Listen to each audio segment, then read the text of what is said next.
Hello and welcome. We're going to just wait a couple minutes. I'm a few seconds early, but we'll just wait a couple minutes before we actually get started. I'm so glad you're here. I see that there are a couple people signed on, which is fabulous. If you've been on my channel at all, you know that this is only the second time going live. So here's hoping the technology holds out. If you are online, can you just give me a thumbs up in the chat or with the like button just to let me know if you are hearing me okay? I know some people don't like to comment on YouTube, but I'm just hoping that I can have an audio check. Let me just put it in the chat. Are you hearing me okay?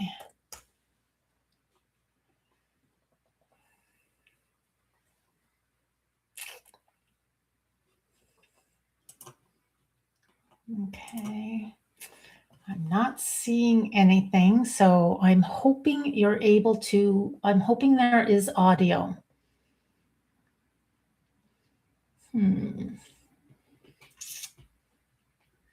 Okay, I will get started. I'm going to assume that all is working and I'll keep an eye. My chat is over here. So if I look away from the camera, it's because I'm checking the chat over here. I'm here by myself, so I don't have someone else checking it for me. So let's get started. I am thrilled that you are here.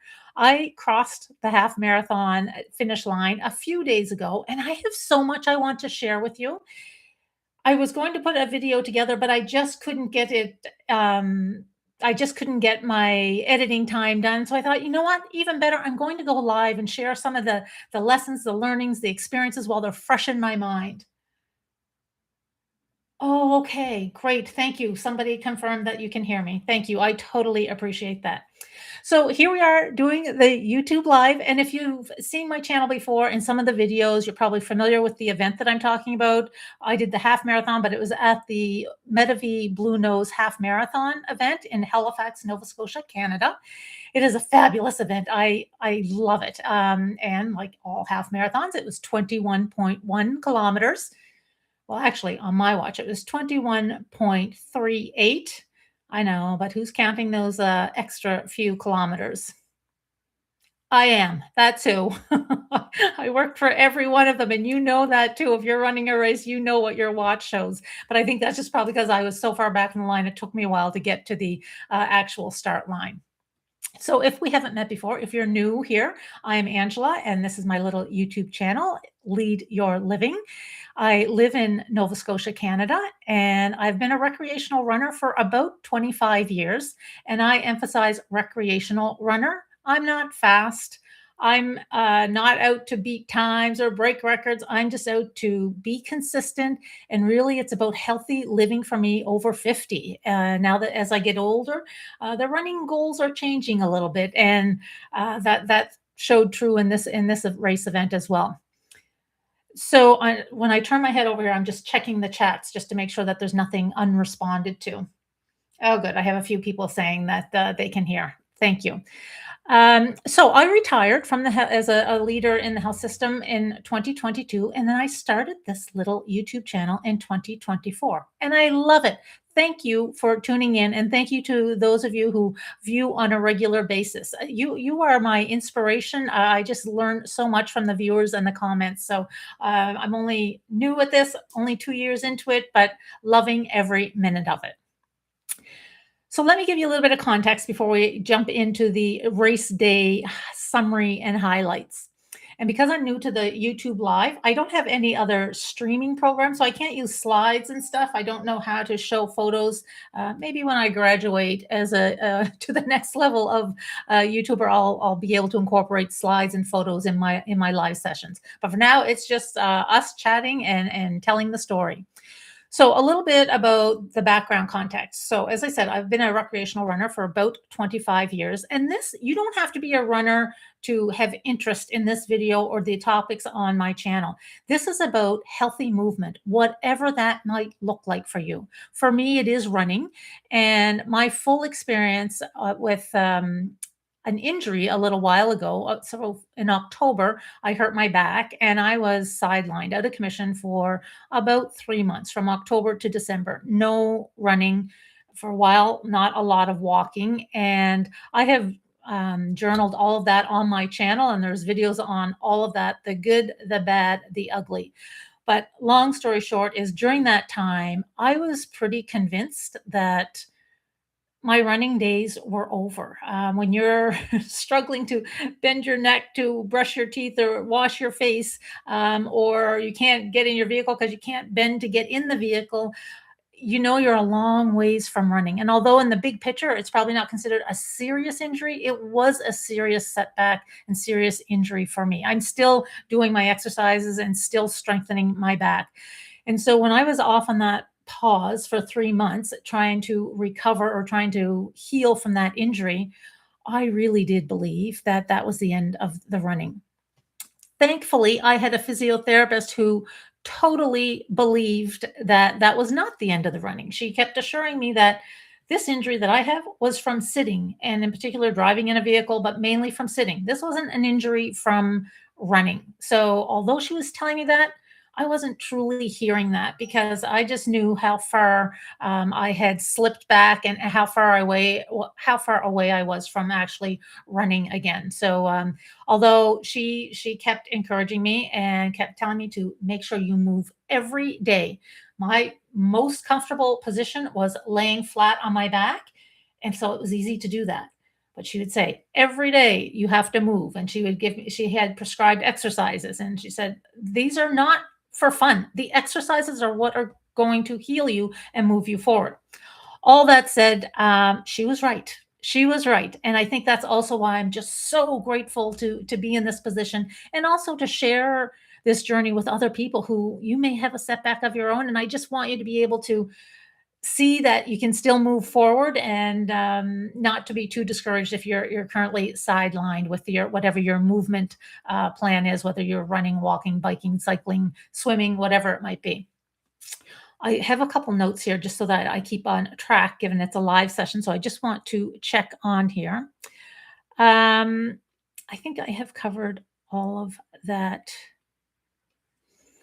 Yeah, so just before we leave that context about knowing about the back injury and knowing that I ran this half marathon last year, and this year I was not in the same condition going into that race as I was last year.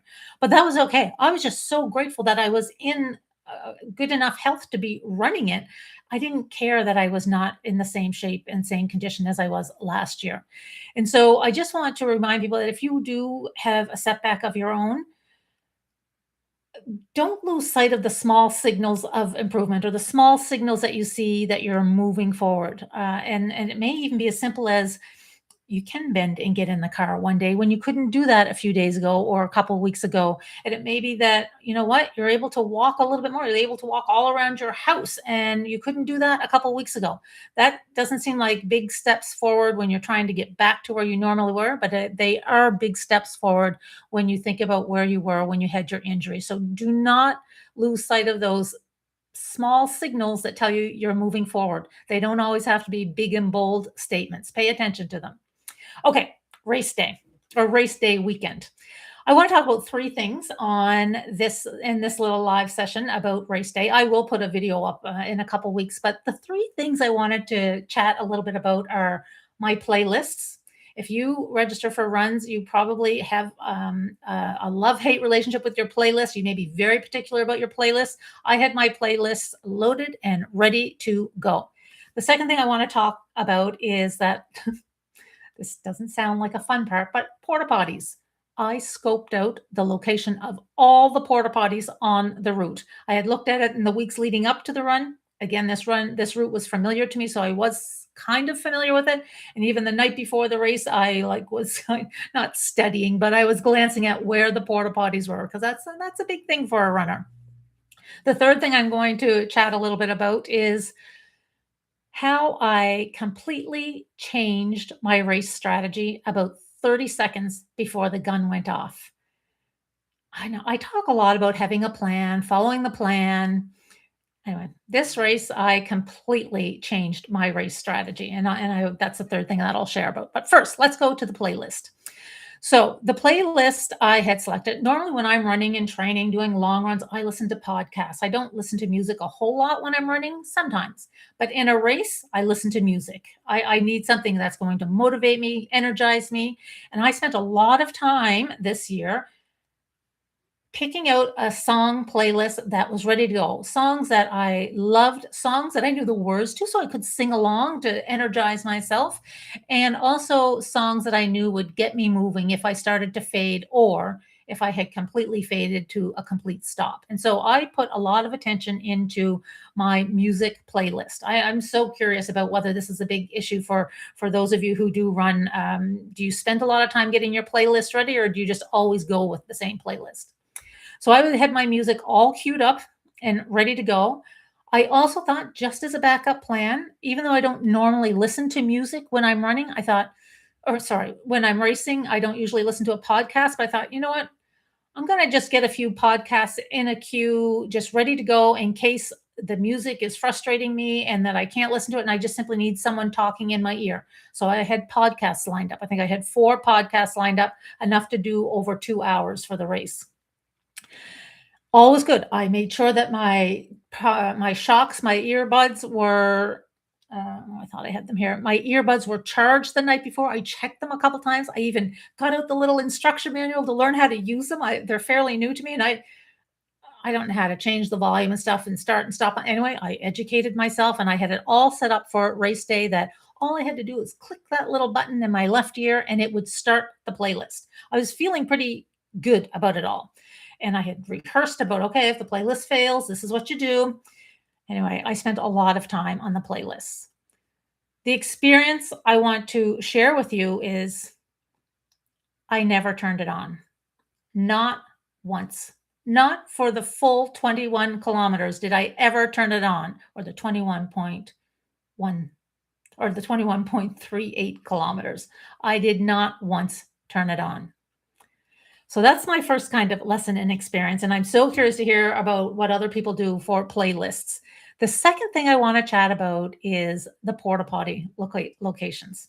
This is a big issue for a lot of runners. And I have celiac disease. So porta potties and knowing the location is a big deal for me historically. I'm going to share my little experience with you because if you're someone, whether you run or not, but if you're someone who has ever had that need to find a washroom quickly, you understand the urgency that comes with that. And so because I have celiac disease, GI issues or upset issues is familiar territory to me. That is not something that I am unfamiliar with. But one of the great things about celiac disease is you know what you have to do to prevent exposures. So exposures are, for the most part, preventable. And so that week before the race, I was meticulous with making sure I had no gluten exposures. We ate out at no restaurants. We did not any. We didn't go anyone to anyone's place for any type of meals or snacks. Even in our own home, we were extra cautious about cross contamination and practices for cross contamination because just a little exposure can cause a huge issue. And gluten issues are huge if you're running a race. But I was meticulous. As I said, no restaurants, no new foods, regularly timed meals. And I'm happy to say that gluten was not an issue in this race. And I knew it wouldn't be because we had planned it, including not even stopping to get food while we were driving the 3.5 hour distance to the race, that we had packed a lunch and we had segregated it for my husband's and not mine so that they wouldn't touch one another. And I had packed my meal, pre-cooked meal to eat the night before the race so that I wouldn't have to go to a restaurant. So we were sitting in the hotel room. My husband watched me eat my gluten-free meal. Then we went to a restaurant and I watched him eat his meal. So it's all right. It was all worth it. No gluten issues whatsoever. However, that doesn't mean that my belly is immune to good old fashioned nerves, and things were rumbling as I stood on the start line. But I wasn't one bit freaked out or bothered by that because I knew it wasn't a gluten issue. I was so confident it wasn't a gluten issue, and it wasn't. That this rumbling didn't bother me at all. And so I just thought, okay, let my buddy belly rumble. I will probably have to stop in at one of those porta potties that I studied the location of along the route. But who cares? I kept thinking from October to December, I never thought I would be running again, let alone a half marathon again. So I was just feeling great. The upset stomach was all okay. I knew that would mean a visit and a stop at the porta potties, but and I knew it would slow me down, and that was okay too because this race was not about time. It wasn't about finishing in a specific amount of time. It was about simply enjoying the moment, being grateful for the experience. So, I just want to make sure I always write these notes and then I never follow my notes. So, I just want to make sure I'm okay. So, as I was saying, that my this wasn't my goal was not about time. I had in my head that I would like to finish under 2 hours and 15 minutes, and then on the out at the very outside 2.5 hours. But again, I didn't focus a lot on the time. And so, as I said in the beginning of this, I'm a recreational runner. I'm not really fast. I'm not a competitive runner.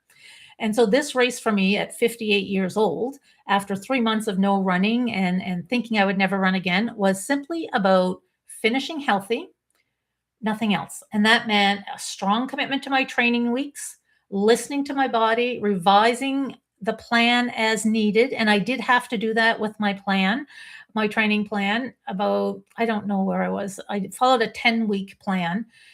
And maybe in about week 5, week 6, somewhere that I knew that I was tired, and for the first time in all the years I've been using that plan, I had to take out one of my running days. I had to downgrade it from a 5-day running week to a 4-day running week, and it felt, I don't know, it felt a little bit like being defeated doing that, but as soon as I get over the decision, I thought, "No, I'm 58 years old. I used this plan when I started with this plan when I was in my 30s. Of course, it doesn't still work the same way. As we age, we need more time for recovery, and we need more rest time built into our training schedule. So I changed my plan to only running 4 days a week, about midway through the training plan. And again, my goal was showing up on race day, feeling ready, and know I was ready to train. I saw the best t-shirt like years ago at a race, and on the back of this guy's t-shirt, it said, "The training is done. You're here to race. Leave all your worries at the start line." And that I have repeated that to myself so many times over these years. And I was repeating that to myself on that morning. I was feeling good. I was anxious. And as I said, the belly was rumbling and all that, but you can still feel ready and prepared with all of those other nervous feelings. So again, it wasn't about a specific time until about 30 seconds before the gun went off. I was chatting with people around me and chatted with this lovely young person that was running this race for the first time. And we're chatting. And then I don't even know why I did this, but in my head, I thought, "Oh, I'm totally changing how I was going to run this race. This is not advice. Don't do this. I would never advise this." I think it worked out okay. You can be the judges as we get to the end of it. But what I decided was my race strategy. Let me back up a little bit. My race strategy is always you start out slow. It is so easy to get wrapped up when you are going in one of your, especially if you're a new runner and going in one of your first races. It is so easy to get wrapped up in the music and the excitement, and the people are singing and cheering, and bands are playing along the sides of the road, and runners are hyped up, and groups of people are together, and it is so easy to get carried away with that and just start running and keeping up with people, even though it's way beyond the pace that you could sustain for any period of time. And so we always kind of joke about rookie mistake. You come out of the starting block too fast, and you burn out before you get to before you even get to the halfway mark. And so I haven't done that. I haven't made that mistake in a lot of years. But what I changed, or the thought that I changed at the start line, was I made an intentional decision. I'm coming out strong. I am going to start fast. I'm going to make up as much time as I can possibly make up in the first part of this run because one, I know I am going to be spending some time in a porta potty somewhere along this 21 kilometers.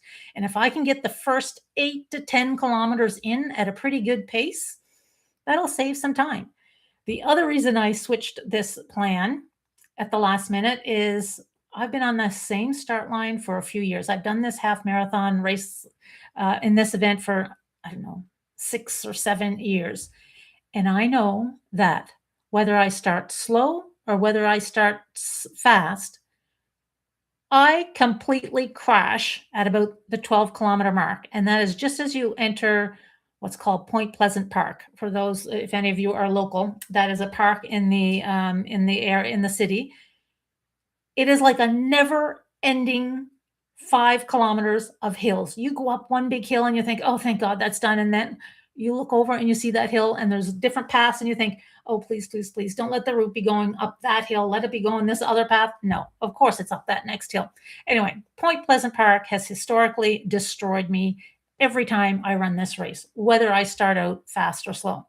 So I decided I'm starting fast. I'll be tuckered out by the time I get there anyway. So my plan is to go as hard as I can when I get to Point Pleasant Park.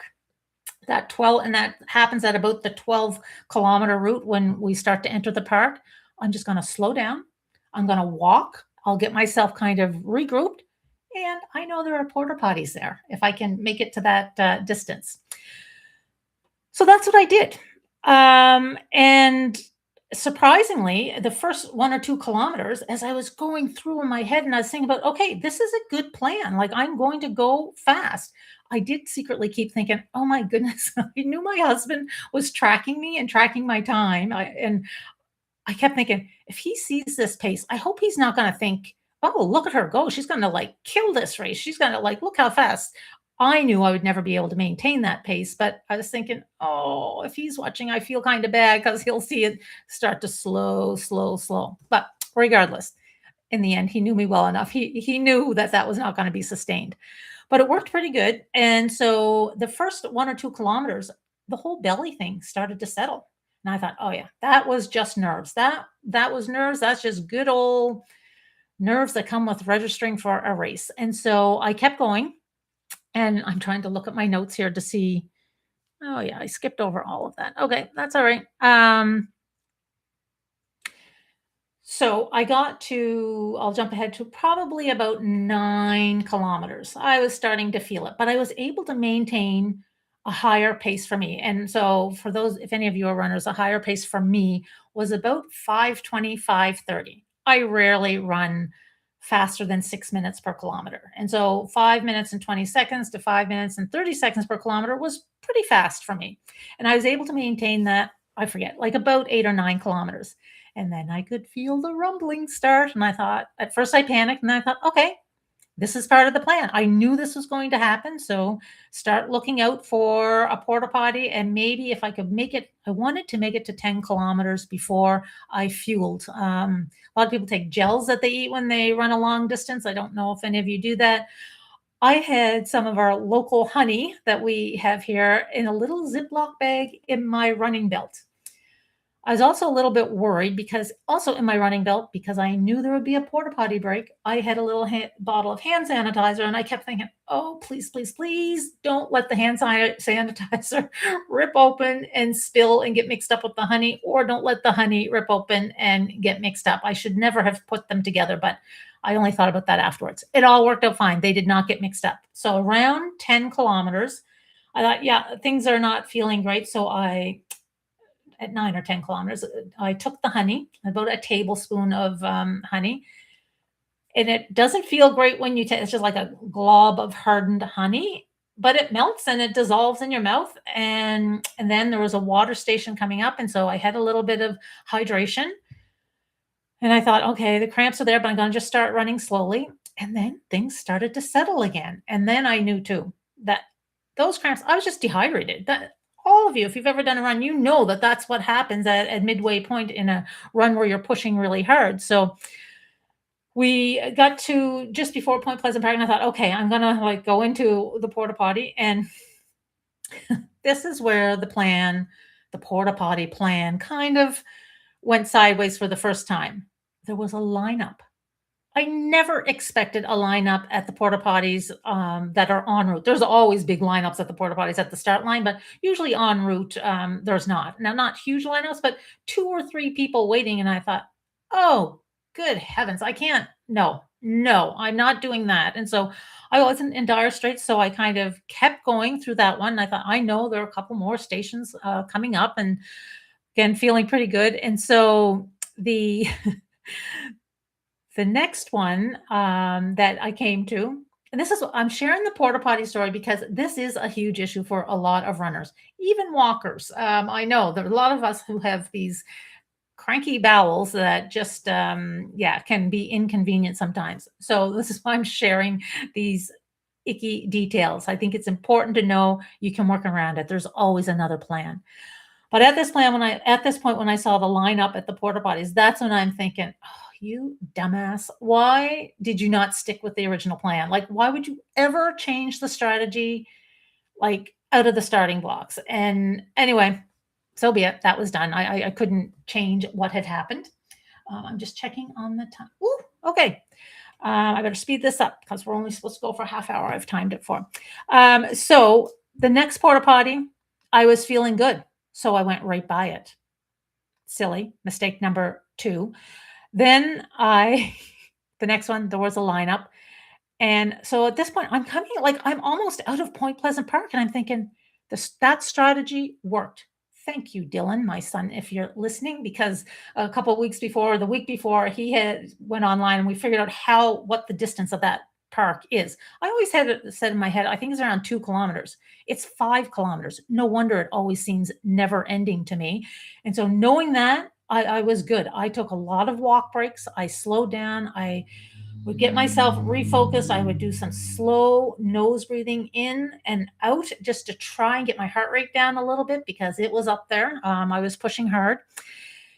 And then, yeah, so I kept going. And then it's a little bit jumbled for me. I don't remember all the details, but I think it was probably when I realized there were 2 or 3 kilometers left, and it probably was the last set of porta potties that I had to make a decision. I knew when I looked at my watch, I thought, "Oh my gosh, I might be able to get under 2 hours and 10 minutes," which would have been really good for me, and so I thought, "Okay, make a decision. Do you keep pushing or do you go into the next porta potty?" And again, I wasn't in dire straits at that point, so I decided, push it. You've trained for 10 weeks, and for those of you who train for events, you know the blood, sweat, and tears and hardships that go into that training. And I'm thinking, okay, 3 lousy kilometers. Just do it. Just push. And so that did mean that I started to push it for pace. I again slowed down and got my brain focused. And then these races are so much mindset over actual the physical aspect of it. And then as we were approaching I don't know, again, it was not, I don't even think we're at the last 1 kilometer mark, but I heard somebody behind me yell, "Okay, runners, you know that if you push it now, if you keep this pace, you can finish at 2:05." And I thought, first of all, I have these things in my ears. They're not on, but they're in my ears. I'm hearing impaired. I wear 2 hearing aids normally. And I thought, did he say 2:05? And I looked at my watch, but I couldn't do the calculations, and I don't know what was wrong, but I just couldn't figure it out. And then I thought, maybe I didn't hear him right. And then somebody was running by me and I said, "What's your time right now?" And he said, whatever it was, 2:02 or 2:03 or something or whatever. And I thought, oh my goodness. I thought it was the 2:10 pace bunny that was just behind me, but it was the 2:05 pace bunny. So I pushed it. And another great thing about having celiac disease is that you are well trained in how to settle your system, to just to focus and try and settle your system for a short duration. That doesn't You can't do that for a long haul, but you can get yourself settled for a little short period of time. So I decided to finish the race.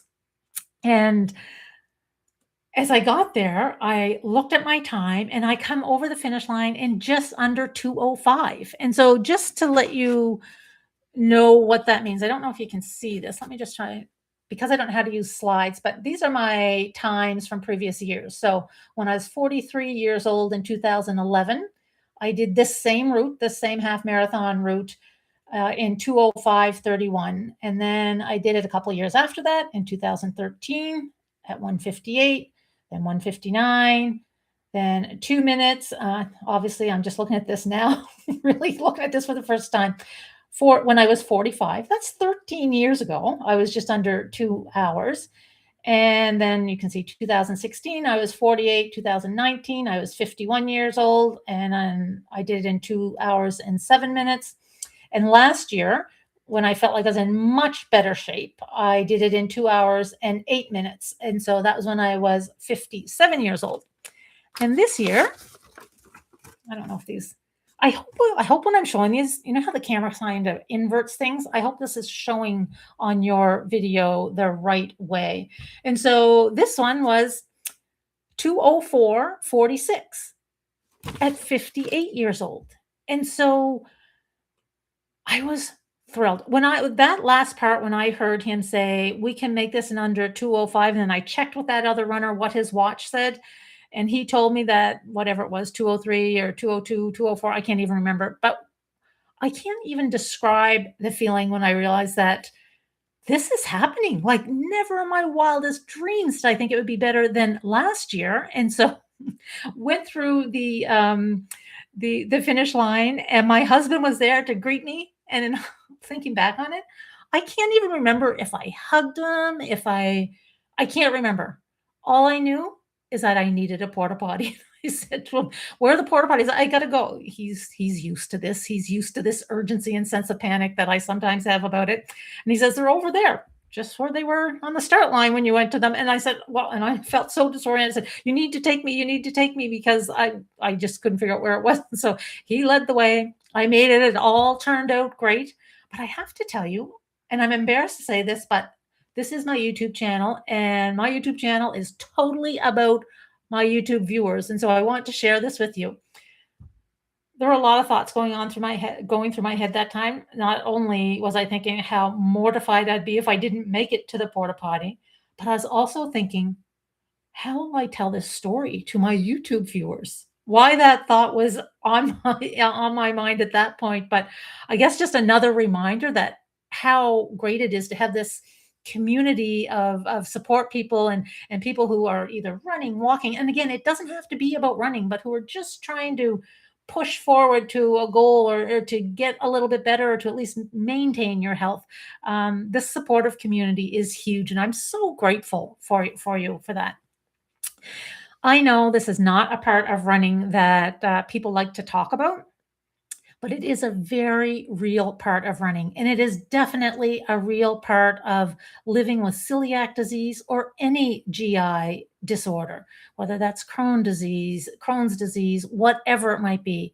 It's not a fun part to talk about, but I think we do have to make light of it a little bit and make it more okay to chat about because it is a terrible feeling when you're feeling that urgency. This time it worked out great. And I'm hoping that I'm sharing my journey, and I'm hoping that if you're on a journey of your own, again, as I keep saying, whether that's just trying to walk more, whether that's just telling yourself, okay, I want to introduce a little bit more movement into my life every day. Just get off the couch for 10 minutes longer each day, whatever your journey is. Runner, biker, swimmer, gardener, whatever it might be, just know it really is a process and it is a journey. And there will be those horrible times. And speaking of horrible times, you can watch my video on week 9, the worst training week I think I've had in a long time, and definitely the worst training week I had in this 10-week training block. But remember, it is a journey. It has ups and downs and twists and turns and unexpected surprises, both good and bad. But keep at it. If you have a goal that you're going to try to do something, know that you can start where you are. It doesn't have to be a big, bold step. And I know that sometimes we have a hard time believing in ourselves. And I just want to say that if you're in a place where you don't fully believe in yourself, lean on me for a little bit. Lean on the people in this channel because I will totally believe in you until you start to see it yourself. Uh, People are some of the stories we heard while in the lineup and afterwards at the venue of the hurdles people have gotten through to get to a start line, whether it was their 5K, 10K, half, a full. it didn't matter, but the stories were so inspiring. Even if I stop running, I think I'll just hang out at these events to hear some of these people's stories. They were huge. And so I hope you can pull something out of this that may be applicable to your life, whether you run or not. And I will put out a full video in the next couple of weeks, but I thought I'd just jump on and do a bit of a live session. And I'm hoping the technology worked. I see there are some comments here. Oh, good. People said that they can hear me. Someone talks about, I can relate a little to that stomach feeling. Oh, I have IBS, irritable bowel syndrome, and sometimes things like that happen. It's so true. There are so many people that have it, and I just hope we start talking about it a little bit more because it is a reality of it comes along with movement if you have bowel issues. Okay, I think that's it. I went a little over time. I was hoping to do this in 30 minutes. It's 8:34. Any questions or comments that you have or things that you want me to cover in the videos that I do over the next couple weeks, please let me know. I am again, this channel is about the community and the viewers, and I learned so much from the viewers, and I'm just so grateful. So if you have any comments, and let me know. And if you have something that you're working towards that you want to share, would love for you to put it in the chat so other people can see what your goals are. And again, it doesn't have to be big. It's the small things that count. It's the small things that gather up to be big things in the end. Ah, Christina Campbell would love to hear more about how you regulate your system. Next live, maybe. Yes, that is a great idea. And I know some people who are very well versed in breath work. So, and you know what? I cannot say enough about how something as basic as breathing can change so much. And it doesn't have to deal with exercise. That can be whether you're going to give a public presentation, whether you're going into a meeting, an interview. It is worth your time investing in knowing how to control your breath and knowing how to use your breath to settle your system. So that's a great idea. Thank you. Oh, all the best from Brazil. Fabulous. Welcome. Okay, folks, I think that's it. A huge thank you. Thank you for joining. I'm excited to have this another live session under my belt and on the channel. So we will see you in the next video. Keep moving. I'm Angela, and this is Lead Your Living. Oh, I do see the last comment there about Ottawa race weekend coming up. Good luck. Good luck. Smash it. Do your best. I can't wait to hear about how it went. Okay, folks, we'll see you in the next video.